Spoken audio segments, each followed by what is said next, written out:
Chapter 5. Ha ha! Oh no, no, no! Shouted Annie. She raced down the bank until she reached the sandy clear spot. Here, here, she called. The wildebeest followed her with their wild eyes.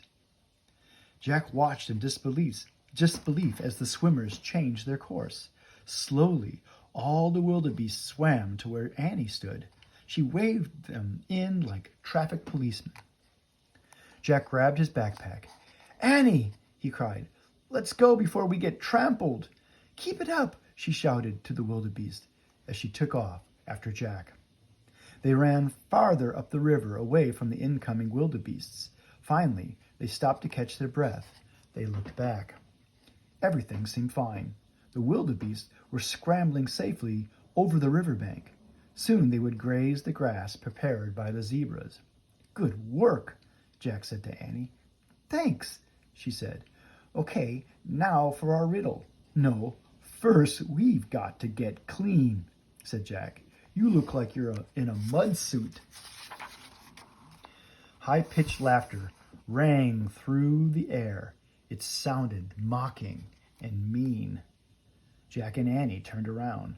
They saw two spotted brown animals standing in the tall grass. The creatures had bodies like dogs, but with sloping backs. They laughed again. Ha ha, said Annie. You don't look so great yourself. What are they? Said Jack. He took out the book. He tried not to get mud on it as he looked for a picture. When he found it, he read aloud. On the African plains, the hyena is the ruling predator after the lion. It makes a sound similar to a high-pitched human laugh. What's predator mean? Said Annie. It means it catches things and eats them, said Jack. Oh, said Annie. Yuck. The two hyenas laughed again, and they moved closer to Jack and Annie. Quietly, Jack read more. The hyena has a reputation for being a thief and a coward. Let's see if they're cowards, whispered Annie. Let's try to scare them. The hyenas laughed and moved a little closer. How? Jack asked. Act like a monster, said Annie. Now!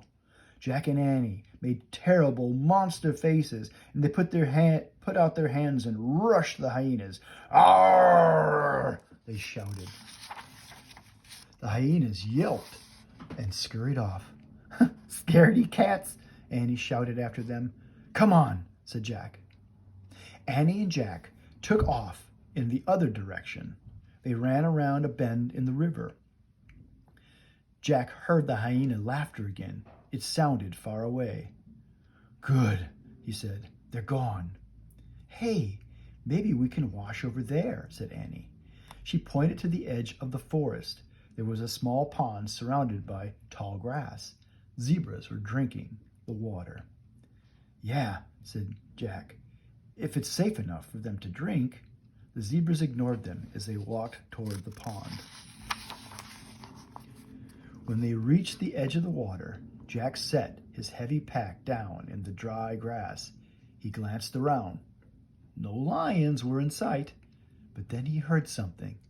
On the far side of the pond, something very big was coming out of the trees.